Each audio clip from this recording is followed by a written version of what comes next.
Hello everyone, welcome back to our YouTube channel investology.com where you learn investing in detail। दोस्तों, जैसे कि आप देख सकते हो, हम आपके लिए लेकर आए हैं और एक बिग डिविडेंड रिलेटेड वीडियो। इस वीडियो में हमने एक ऐसी कंपनी लगाई है जिन्होंने अनाउंसमेंट कर दी है बिग डिविडेंड की। ₹45 पर शेयर के हिसाब से इस कंपनी ने डिविडेंड की अनाउंसमेंट कर दी है। साथ ही साथ इस वीडियो में हम इस कंपनी का क्विक की मैट्रिक्स भी आपके साथ शेयर करने की पूरी कोशिश करेंगे। तो कौन सी ये company, ex date, record date, stock price, पूरी इंफॉर्मेशन एंड टू एंड आपको इस वीडियो में जरूर मिलेगी। उम्मीद करता हूं आप इस वीडियो को अंत तक जरूर देखोगे। अगर आप हमारी चैनल पे पहली बार आए हो, आप हमारी चैनल को सब्सक्राइब भी कर सकते हो for such wonderful and exciting content. Without any further delay, let's get straight into the business.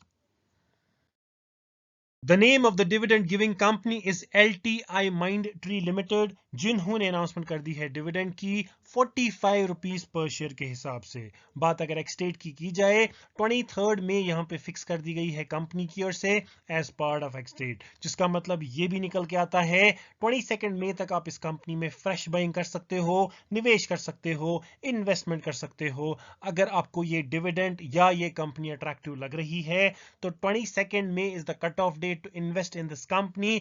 22 मई के बाद अगर आप इस कंपनी में इन्वेस्ट करोगे तो ये डिविडेंड आपको नहीं मिलेगा।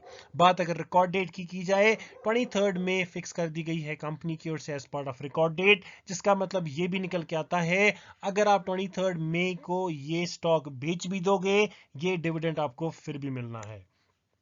बात अगर स्टॉक प्राइस की जाए तो this company was trading at ₹4,622 per share in today's stock market, and if you compare this price with the amount of dividend, I would say it's a wonderful, excellent dividend and company, but provided you do your own research basis to which you can take your own decision। चलिए अब हम बात करेंगे इस company के कुछ की matrix पर भी। यहां पर हम नटशल में बात करेंगे, ज्यादा इलैबोरेटेड वे में बात नहीं करेंगे। जिसमें सबसे पहले हम बात करने वाले हैं मार्केट कैपिटल की। मार्केट कैपिटल से हमें पता चलता है एक ऑर्गेनाइजेशन का साइज क्या है, क्या वो लार्ज कैप कंपनी है या मीडियम कंपनी है या एक स्मॉल कैप कंपनी है। ये कंपनी का मार्केट कैपिटल है 1,36,899 करोड़, मतलब ये एक लार्ज कैप कंपनी है, एक बड़ी ऑर्गेनाइजेशन है। उसके बाद यहां पर हम बात करने वाले हैं पीई रेशो की, price to earning ratio. Price कितना है अर्निंग के मुकाबले में, 29.8 है ये कंपनी का। जनरली 25 का पी अच्छा माना जाता है या उससे नीचे नीचे का, बट ये हार्ड एंड फास्ट रूल नहीं है। ऑलवेज पी रेशो को आप इंडस्ट्री के पी रेशो के साथ कंपेयर करो, उसके बाद बताओ कि इंडस्ट्री के मुकाबले में क्या ये कंपनी का जो प्राइस है अर्निंग के हिसाब से ज्यादा है कि कम है। यहाँ पे इंडस्ट्री का पी रेशो भी 29.8 है, तो ये सामान्य है, कोई डिफरेंस नहीं है, एट पार है। उसके बाद हम बात करेंगे रिटर्न ऑन कैपिटल एम्प्लॉयड। जो कैपिटल कंपनी ने लगाया है उस पे रिटर्न्स कितने आ रहे हैं। 27.6% है, बहुत ही अच्छा परसेंट है। 20% से ऊपर कुछ भी अच्छा ही होता है। उसके बाद हम यहाँ पे बात करेंगे रिटर्न ऑन इक्विटी की। इक्विटी होल्डर्स जो होते हैं उस पे रिटर्न्स कितना आता है, 21.5% आया है, ये भी बहुत अच्छी परसेंटेज है। उसके बाद हम यहाँ पे डिविडेंड यील्ड की बात करेंगे। एक ऑर्गेनाइजेशन कितनी परसेंट की डिविडेंड देती है, अपनी अर्निंग्स को कितना डिविडेंड देती है अपने इन्वेस्टर्स को, 1.41% है। ये एक एट पार रेशो है, उतना भी बहुत ज्यादा डिविडेंड यील्ड रेशो अच्छा नहीं है और उतना भी घटिया नहीं है, एक अच्छा रेशो मेंटेन किया गया है। उसके बाद एक इंपॉर्टेंट पैरामीटर होता है जिसके बेसिस पे हम फंडामेंटल्स को जज कर सकते हैं, वो है debt to equity ratio. Equity के मुकाबले में कंपनी का कर्जा कितना है, ये एक बहुत इंपॉर्टेंट रेशियो है जहां से पता चलता है कि ऑर्गेनाइजेशन का डेट कितना है।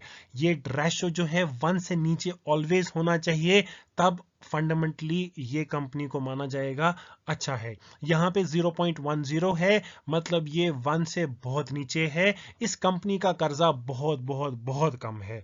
जिस कंपनी का कर्जा कम होता है उनको फ्रीडम होती है, वो अपने डिसीजंस ले सकती है, अपने हिसाब से अपनी पॉलिसीज को फ्रेम कर सकते हैं, क्योंकि उनको एक्सटर्नल प्रेशर नहीं होता है, उनको इंटरेस्ट का प्रेशर नहीं होता है, उनको लोन्स नहीं होते हैं। तो जिस आदमी को लोन नहीं होता है तो वो अपने हिसाब से चलता है, अच्छी प्रॉफिटेबिलिटी कमा सकता है और अच्छे डिसीजन लेता है। जहां पे आपको मार्केट का प्रेशर आता है कि हर महीने या हर क्वार्टर में आपको लोन इंटरेस्ट का पे करना है, तो वो एक अच्छी चीज नहीं मानी जाती है। तो मेरे लिए ये बहुत इंपॉर्टेंट कंपोनेंट होता है फंडामेंटल एनालिसिस में। डेट इक्विटी रेशियो 1 से नीचे ही होना चाहिए। उसके बाद अगर बात करेंगे रिजर्व्स की, कंपनी के पास अभी रिजर्व्स कितने पड़े हैं, आगे खर्चे कंपनी उठा सकती है कि नहीं है। अगर कंपनी के पास फंड ही नहीं है, आगे उसका फ्यूचर कैसे दिखेगा। तो एक कंपनी के पास जो एक अच्छी साउंड कंपनी होगी, जिनके फंडामेंटल्स अच्छे होंगे, उनका रिजर्व हमेशा अच्छा होगा। Same happens with this company. 22,669 crore का ये कंपनी का रिजर्व्स है और डेट कंपनी का ज्यादा कुछ है नहीं, रिजर्व्स अच्छे खासे मेंटेन करके रखे हैं कंपनी ने। तो अगर ये चाहे तो डाइवर्सिफाई कर सकते हैं या कुछ नया बिजनेस में इन्वेस्ट कर सकते हैं। तो overall it is a good sign, reserves होने चाहिए, क्योंकि smooth functioning of the company has to be there which ensures reserves.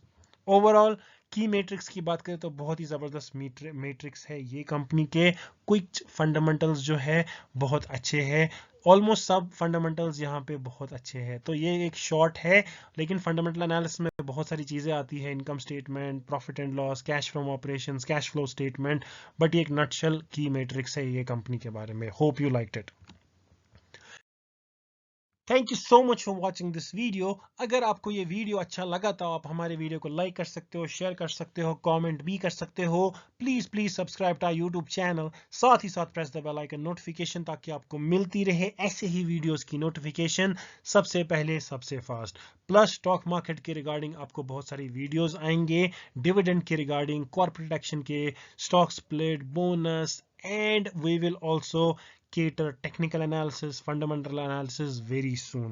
तो हमारी चैनल को सब्सक्राइब करना ना भूले और हमारे चैनल को प्यार जरूर दे। Thank you so much.